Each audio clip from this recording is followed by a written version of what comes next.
तो मिर्जापुर के सीजन 3 की रिलीज डेट कंफर्म हो गई है, पर क्या आपको मिर्जापुर के सीजन 1 और सीजन 2 में क्या हुआ था ये याद है? नहीं। तो चलो एक बार मिर्जापुर के सीजन 1 और सीजन 2 को रिकैप कर लेते हैं। तो वीडियो को शुरू करते हैं, पर वीडियो शुरू करने से पहले अगर आपने भी वेब सीरीज देखना मिर्जापुर से शुरू किया था तो इस वीडियो को लाइक कर देना और लाइक करने के साथ साथ चैनल को सब्सक्राइब कर देना और उसके बगल के बेल आइकन को ऑल पे सेट कर लेना। इससे आपको नोटिफिकेशन सबसे पहले मिलेगा जब भी कोई न्यू वीडियो आएगी। तो चलो शुरू करते हैं। कालीन भैया जो मिर्जापुर के गैंगस्टर हैं, जो ड्रग्स और गन्स का बिजनेस करते हैं, और ये है इनका राइट हैंड मकबूल। ये है कालीन भैया की फैमिली। सत्यानंद त्रिपाठी जो कालीन भैया के बाबूजी हैं, ये है मुन्ना भैया कालीन भैया के बेटे। ये है बीना कालीन भैया की अनसेटिस्फाइड बीबी। मुन्ना भैया जो खुश नहीं है क्योंकि किंग ऑफ मिर्जापुर अभी भी कालीन भैया हैं। ये है मुन्ना का जिगरी दोस्त कंपाउंडर। एक दिन मुन्ना भैया और सारे दोस्त मिलकर शादी के माहौल में घुसते हैं और वहाँ पर डांस करते करते दूल्हे को गोली लग जाती है। दूल्हे के पेरेंट्स रामाकांत के पास मुन्ना भैया के अगेंस्ट में कंप्लेन लिखवाने आते हैं। ये है रामाकांत की फैमिली, जिसमें रामाकांत के 2 बेटे, एक बेटी और एक बीबी है। गुड्डू पढ़ने में नालायक है और मुन्ना भैया का फैन है। वहीं बबलू पढ़ने में होशियार और स्मार्ट है। कालीन भैया थोड़े बहुत काम की वजह से मुन्ना को बोलते हैं कि दूल्हे वाला मैटर खुद ही सुलझाओ। मुन्ना दूल्हे वाला मैटर सुलझाने के लिए रामाकांत के घर जाता है और धमकाता है, और ये चीज गुड्डू को पसंद नहीं आती और वो गुड्डू भैया को पेल देता है। कालीन भैया ये सब सुनकर मकबूल को बोलते हैं उन दोनों को लेकर आओ। उन दोनों के आने के बाद उन दोनों से पूछते हैं मुन्ना को क्यों मारा, पर दोनों के जवाब से कालीन भैया इम्प्रेस हो जाते हैं और उन्हें अपने काम में रख लेते हैं, और मुन्ना ये सब देखकर और गुस्सा हो जाता है। गुड्डू और बबलू अपने पापा के पास आते हैं और बोलते हैं कि केस वापस लेने के लिए, पर रामाकांत मना कर देता है। रामाकांत के नाम मानने पर गुड्डू और बबलू दूल्हे के घर वालों के पास जाते हैं और डरा धमका के केस वापस लेने को बोलते हैं। गुड्डू को अपनी सिस्टर की फ्रेंड स्वीटी को पसंद करता है और स्वीटी भी गुड्डू को पसंद करती है, और मुन्ना भी स्वीटी को पसंद करता है पर स्वीटी नहीं करती। स्वीटी और उसकी सिस्टर गोलू के पापा एक करप्ट पुलिसमैन हैं और कालीन भैया के लिए काम करते हैं। रतिशंकर जौनपुर का गैंगस्टर है और कालीन भैया का दुश्मन भी। किसी टाइम पर रतिशंकर कालीन भैया के लिए काम करता था, लेकिन रतिशंकर के धोखा देने पर उसे वहाँ से निकाल दिया। लेकिन अब वो मिर्जापुर को वापस कब्जाना चाहता है। रतिशंकर मुन्ना भैया को मारने के लिए एक बंदा भेजता है, पर मुन्ना भैया उसी को मार देते हैं। रतिशंकर का बेटा शरद अपने पापा को आइडिया देता है, अगर कालीन भैया को मारना है तो हमें मिर्जापुर से बाहर निकलने का वेट करना होगा। गुड्डू और बबलू कालीन भैया के गन का बिजनेस संभालते हैं। कालीन भैया जेपी यादव से मिलने जाते हैं, जो सीएम यूपी का भाई है। कालीन भैया अपने सप्लायर लाला से भी मिलते हैं और सप्लाई बढ़ाने की बात करते हैं। बदले में लाला रेट बढ़ाने की बात करता है। रास्ते में कालीन भैया पर हमला होता है, लेकिन कालीन भैया बच जाते हैं और कालीन भैया के आदमी हमला करने वालों को पकड़ के ले आते हैं और वो बताते हैं कि वो रतिशंकर के बंदे हैं। कालीन ये सब बात अपने बाबूजी को बताता है। ये सुनकर बाबूजी बोलते हैं कि हमने रतिशंकर को माफ करके गलती कर दी। फिर कहानी फ्लैशबैक में चली जाती है,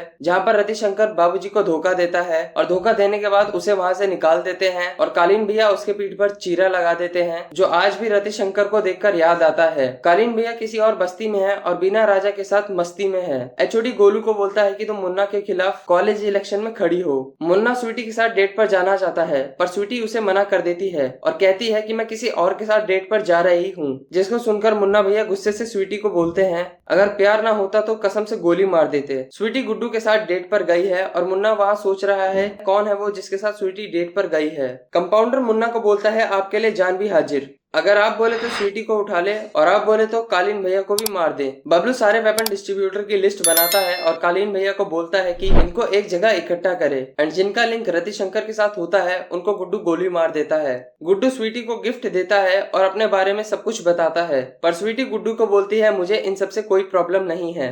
गुड्डू और बबलू मिर्जापुर के सारे गुंडे और बदमाश को एक जगह बुलाते हैं और फ्री में उन्हें वेपन्स देते हैं, ताकि जब वो वेपन्स के एडिक्टेड हो जाएं तब उन्हें वेपन्स महंगे दामों पर बेचे। गुड्डू और बबलू अपनी माँ को गिफ्ट देके अपनी तरफ कर लेते हैं, लेकिन डिम्पी और रामाकांत अभी भी नहीं चाहते कि वो कालीन भैया के साथ काम करे। लेकिन इन दोनों को काम में मजा आने लगा है तो ये काम नहीं छोड़ते। वेपन्स की वजह से क्राइम रेट बढ़ गया है, इसलिए अब आम जनता भी सेल्फ डिफेंस के लिए वेपन्स की डिमांड कर रही है। सो वेपन्स का बिजनेस बहुत मस्त चल रहा है। ये सब देखकर रामाकांत सरकार को लेटर लिखता है क्राइम रेट कंट्रोल करने के लिए। न्यू इंस्पेक्टर मौर्य को मिर्जापुर में भेजा जाता है। जेपी और मुन्ना के पहलवानों के बीच मुकाबला चल रहा होता है, एंड क्योंकि इलेक्शन सर पर है तो कालीन भैया जेपी को खुश करने के लिए मुन्ना के पहलवान को हरवा देते हैं। मौर्य ने ज्वाइनिंग कर ली है और उसे समझ में आ गया है कि मिर्जापुर की पुलिस कुछ नहीं कर रही है क्राइम रेट कंट्रोल करने करने के लिए। मकबूल रतिशंकर को अपने बेटे की फोटो दिखाता है और बोलता है कि मिर्जापुर में इंटरफेयर ना करे। मुन्ना और जेपी एक महफिल में डांस कर रहे होते हैं। मुन्ना जेपी को पीछे करके खुद डांस करने लग जाता है, जिस पर जेपी गुस्सा होकर मुन्ना को थप्पड़ मार देता है। लेकिन कालीन भैया मुन्ना के गन को नीचे करवाते हैं और जेपी को बोलते हैं, सबके सामने हाथ उठा दिया मुन्ना पे। चूतिया तुम्हारा लड़का। चूतिया है ये इम्पोर्टेंट नहीं है, हमारा लड़का है ये इम्पोर्टेंट है। ये चीज जेपी को बेइज्जती लगती है। जेपी रतिशंकर को बोलता है, तुम फंड्स का इंतजाम करो, मेरे भाई के इलेक्शन के जीतने के बाद मिर्जापुर तुम्हें दे दूंगा। कालीन भैया गुड्डू और बबलू के काम से खुश होते हैं और उन्हें अपने ड्रग्स के बिजनेस में भी शामिल कर लेते हैं। गोलू कंफ्यूजन में होती है कि वो कॉलेज इलेक्शन में खड़ी हो या ना हो, पर बबलू गोलू को इलेक्शन में खड़े होने के लिए मोटिवेट करता है। रामाकांत अपने ही बेटों को जेल में डलवाना चाहता है ताकि उनकी जान न जाए और किसी और की ना जान जाए। स्वीटी अपने पापा को गुड्डू से मिलवाने के लिए लाती है, पर पापा को पता है कि गुड्डू और बबलू कालीन भैया के खास आदमी हैं और वो शादी के लिए मान जाते हैं। रामाकांत गुड्डू और बबलू को घर से निकाल देता है और तभी से गुड्डू और बबलू कालीन भैया के फैक्ट्री में रहना शुरू कर देते हैं। गोलू इलेक्शन के लिए खुद को रजिस्टर कर लेती है। बबलू ट्रांसजेंडर को ड्रग सप्लाई करने का काम देता है क्योंकि पुलिस ट्रांसजेंडर को चेक नहीं करती। बबलू और गुड्डू एक गाड़ी खरीदते हैं और उस पर लायंस ऑफ मिर्जापुर लिखवाते हैं। मोरिया अपनी टीम बनाता है और अपना पहला टारगेट गुड्डू और बबलू को रखता है। गोलू स्पीच दे रही होती है, तभी मुन्ना भैया के बंदे अटैक कर देते हैं। बबलू से बचाने के लिए मुन्ना के बंदों पर बंदूक तान देता है, जो देखकर गोलू निराश हो जाती है। मुन्ना गुस्से में आता है और गुड्डू बोलता है, ये हमारा पर्सनल मैटर है क्योंकि गोलू मेरी जीएफ स्वीटी की बहन है। ये सुनकर मुन्ना और गुस्सा हो जाता है और जाते जाते उनकी गाड़ी पर लायंस ऑफ मिर्जापुर देख लेता है और बोलता है, ये लोग अपनी औकात से बाहर जा रहे हैं। मुन्ना गुड्डू और बबलू की बहन डिम्पी को कॉलेज से उठा लेता है। गुड्डू और बबलू मकबूल को कॉल करके डिम्पी को छुड़ा लेते हैं। मकबूल सबको कालीन भैया के पास लेकर आता है। कालीन भैया मुन्ना की बिना बात सुने बगैर उसे थप्पड़ मार देते हैं, लेकिन बाबूजी का मानना है कि ये कालीन भैया ने ठीक नहीं किया। मुन्ना गुस्से में कंपाउंडर के पास आता है और बोलता है कि अब और बेइज्जती नहीं सही जाती। मोरिया की टीम गुड्डू और बबलू पर अटैक कर देती है एंड इनको लगता है कि ये एक राइवल गैंग का काम है, पर कालीन भैया को पता चल जाता है कि ये पुलिस वालों का काम है और वो इन दोनों को अंडरग्राउंड होने के लिए बोलते हैं। कंपाउंडर मुन्ना भैया के बोलने पर कालीन भैया को मारने के लिए आते हैं, पर बाबूजी कंपाउंडर को पीछे से गोली मार देते हैं। कंपाउंडर मुन्ना को बचाने के लिए सारा इंजाम अपने ऊपर ले लेता है और मुन्ना को ना चाहते हुए भी कंपाउंडर को मारना पड़ता है। दोनों अंडरग्राउंड होने के लिए गाजीपुर जाते हैं, पर गुड्डू यहाँ भी वेपन्स का काम शुरू कर देता है, पर बबलू उसे मना भी करता है। गुड्डू काम को बढ़ाने के लिए एक पार्टी के पास जौनपुर जाता है, जो रतिशंकर का इलाका है। मोरिया कालीन भैया से मिलने के लिए आता है और वहीं पे गुड्डू रतिशंकर को मार देता है। ये सुनकर जेपी कालीन को कॉल करता है। कालीन जेपी को बोलता है कि मैंने ही ऑर्डर दिया था, आप अपना काम करें और इलेक्शन पर ध्यान दें। बबलू कालीन भैया को पूरा सिनेरियो समझाने के लिए कोशिश करता है, पर गुड्डू गुस्से में आकर ये कालीन भैया को बोल देता है। ये सुनकर बाबूजी कालीन भैया को वार्न करते हैं कि ये दोनों हाथ से निकले जा रहे हैं। यहाँ मोरिया ट्रांसजेंडर को पकड़ लेता है। वहाँ गुड्डू और स्वीटी की शादी हो जाती है। बीना बोलती है कि मुझे पता है कि तुमने ही कंपाउंडर को भेजा था कालीन भैया को मारने के लिए, और ये भी बोलती है कि इस बार तो फेल हो गए, अगली बार नहीं होना चाहिए। बाबूजी को बीना और राजा के अफेयर के बारे में पता चल जाता है और अब वो भी बीना को व्हील चेयर पर राइड करवाना चाहते हैं। मुन्ना मकबूल के दिमाग में शक डालता है कंपाउंडर के साथ कोई और भी था। वहाँ बॉडी बिल्डिंग का कंपटीशन चल रहा होता है, जिसे कालीन भैया ने स्पॉन्सर किया है। मकबूल कालीन भैया को बोलता है, जिस रात कंपाउंडर आपको मारने के लिए आया था, उस रात कंपाउंडर के फोन पर गुड्डू की कॉल्स आई थी, जो कि असल में गुड्डू ने स्टीरॉइड्स के लिए की थी। गुड्डू का जीतना कंफर्म था, लेकिन कालीन भैया के बोलने पर किसी और को विनर बना दिया जाता है, लेकिन गुड्डू गुस्से में विनर को मार देता है। कालीन मुन्ना को बोलता है कि अब टाइम आ गया है कि उन दोनों को खत्म कर दो। सब डिम्पी की फ्रेंड शबनम की शादी अटेंड करने आए हैं। शबनम और कोई नहीं, लाला की बेटी है। मुन्ना भैया भी वहाँ आते हैं और शादी के माहौल की बैंड बजा देते हैं और मुन्ना गुड्डू और बबलू दोनों को गोली मार देता है। स्वीटी मुन्ना को बोलती है कि मुझे छोड़ दो, मैं प्रेग्नेंट हूँ, पर मुन्ना स्वीटी को भी गोली मार देता है। डिम्पी और गोलू गुड्डू को वहाँ से बचा के बाहर निकाल लेते हैं और बाकी सारे लोग भी वहाँ से निकल जाते हैं। वहाँ मकबूल मोरिया को पकड़ लेता है। कालीन उसे बताता है उसके सारे साथियों को हमने मार दिया है। रतिशंकर का बेटा शरद अपने बाप का बदला लेना चाहता है मिर्जापुर को पाके। अब तीनों गुड्डू, डिम्पी, गोलू मिर्जापुर से दूर छुपे हुए हैं। गुड्डू की टांग में गोली लगी है, अगर ठीक नहीं हुआ तो गुड्डू इन्फेक्शन से मर जाएगा, इसलिए वो डॉक्टर को किडनैप करके लेकर आते हैं। कालीन भैया का बंदा उन्हें देख लेता है। कुछ दिन बाद वहाँ पर एक पुलिस आती है गुड्डू को पकड़ने के लिए, ताकि वो पुलिसमैन गुड्डू को सौंपकर इनाम ले सके, पर गुड्डू और डिम्पी उनको मार देते हैं और डॉक्टर के घर जाकर छुप जाते हैं।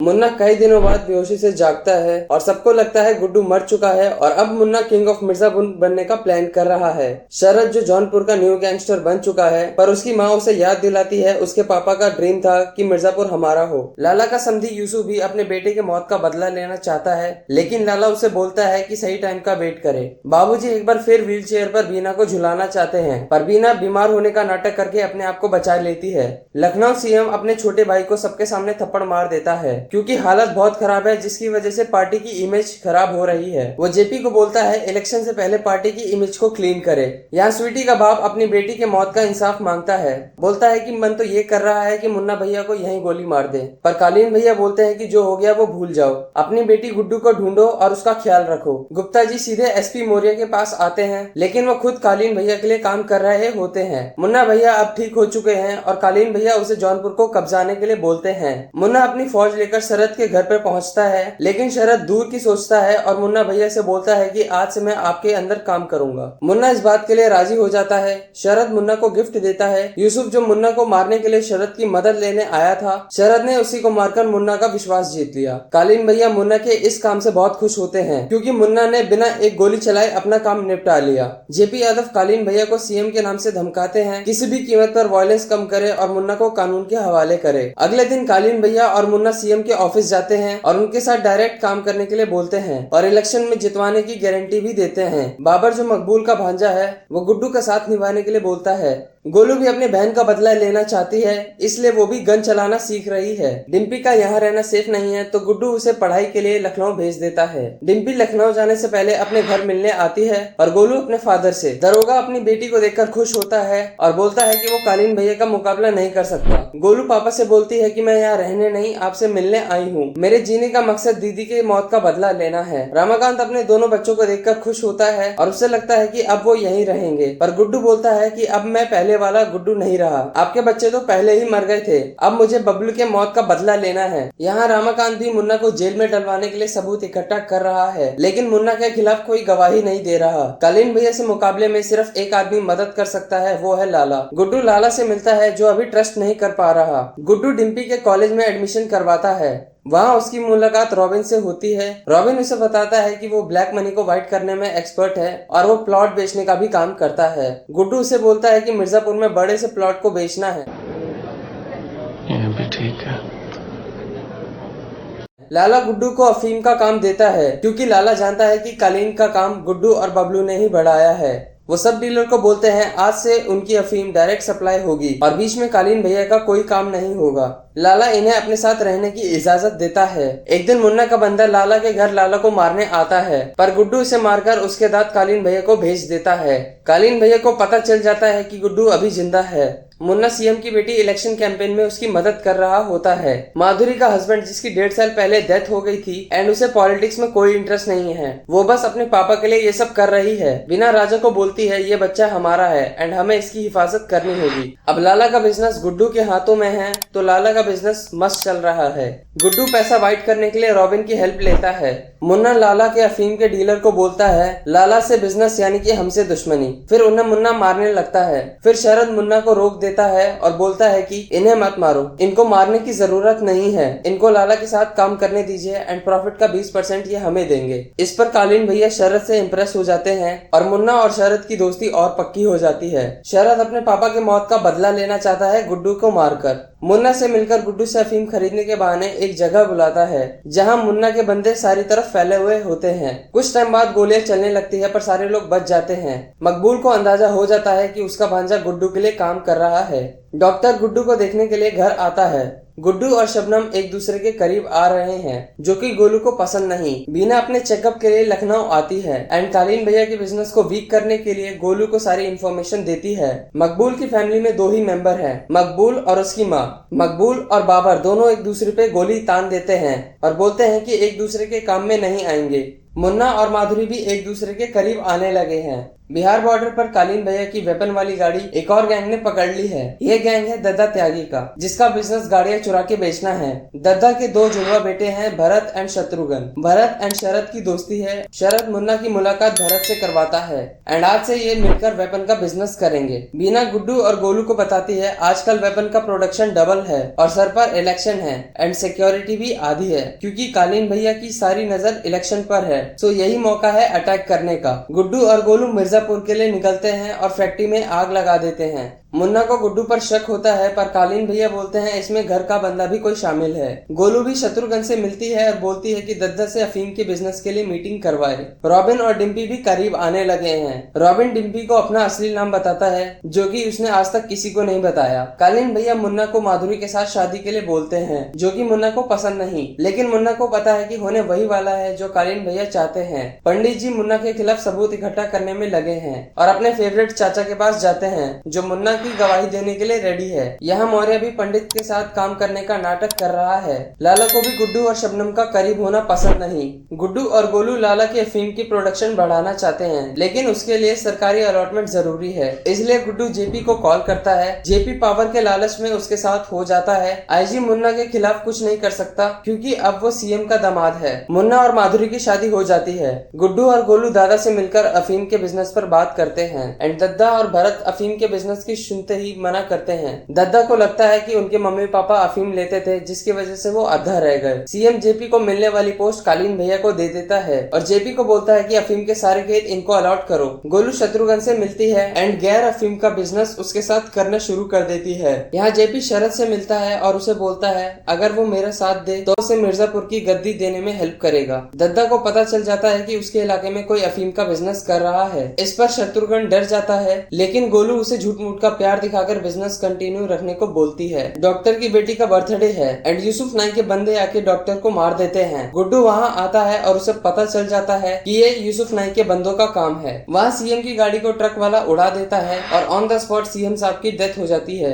जेपी अपने आप को न्यू सीएम मान चुका है, जिससे कालीन भैया चिंता में है। फादर की डेथ में माधुरी को तोड़ दिया है और मुन्ना माधुरी के करीब आने लगा है। यहाँ मौर्य ने ट्रक ड्राइवर को पकड़ लिया है और उसे अपने घर में रखा है। ड्राइवर जयपुर से है, तो ये हो सकता है कि ड्राइवर शरद ने भेजा हो। गुड्डू शेफू नाई को मारकर उसके बंदे को अपना गैंग बना लेता है। मौर्य शरद को बोलता है तुम मेरे साथ काम करो, मैं तुम्हें मिर्जापुर दूंगा। शरद बोलता है माना कि हमारे दुश्मन एक है, पर इसका मतलब ये नहीं कि हम दोस्त है। यहाँ जेपी कालीन भैया को अफीम के खेत अलॉट करता है और बोलता है 30% प्रॉफिट उसका होगा।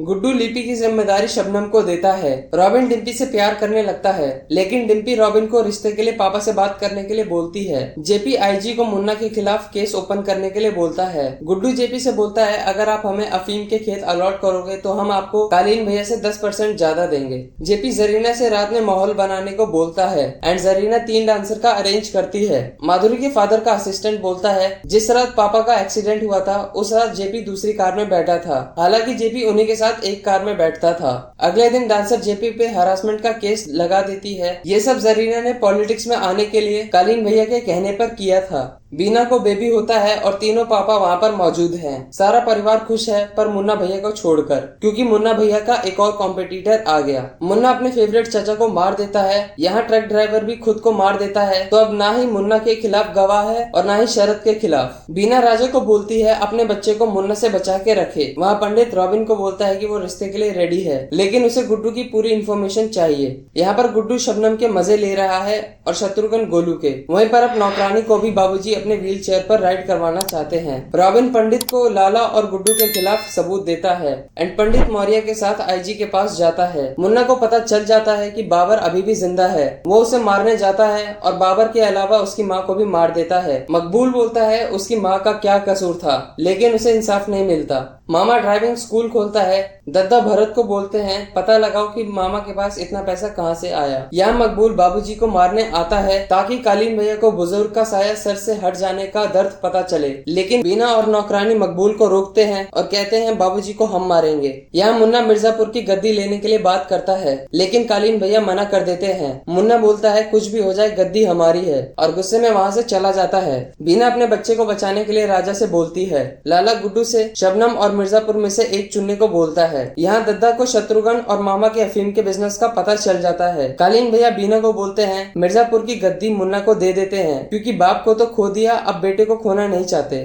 बीना गुड्डू को बताती है आज ही अटैक करना होगा। गुड्डू और बीना की डील हुई है, मिर्जापुर की गद्दी तब तक गुड्डू के पास रहेगी जब तक उसका बेटा नहीं बड़ा हो जाता। गुड्डू शबनम को बोलता है कि हमारा साथ सिर्फ यहीं तक था। ये बोलकर गुड्डू मिर्जापुर को चुन लेता है। यहाँ पुलिस गुड्डू और लाला को पकड़ लेती है। मौर्य गुड्डू को गोली मारने लगता है, पर पंडित मौर्य को गोली मारकर खत्म कर देता है और गुड्डू को बचा लेता है। यहाँ राजा मुन्ना पर हमला करता है, पर मुन्ना उसे मार देता है। राजा मरते मरते झूठ बोलता है कि उसे कालीन भैया ने भेजा था। दद्दा शत्रुघ्न को बोलता है कि अगर गोलू माफी मांग ले तो मैं सबको माफ कर दूंगा, लेकिन गोलू मना कर देती है और बोलती है कि जो हमारा काम था वो हो गया। फिर दद्दा बोलते हैं कि अब तुम गोलू और मामा जी को मारोगे तो तभी माफी मिलेगी। शत्रुघ्न ऐसा नहीं करता, तभी गोलियां चलने लगती हैं और मामा और शत्रुघ्न मर जाते हैं। यह मुन्ना कालीन भैया को मारने के लिए आ रहा है, जिसका फायदा उठाकर शरद कालीन भैया को फोन कर देता है। वहाँ मुन्ना बंदूक तो तान देता है, लेकिन गोली नहीं चलाता। कालीन अपनी गद्दी मुन्ना को दे देता है, लेकिन शरद की गोली चलाने से पहले गुड्डू और गोलू गोली मार देते हैं।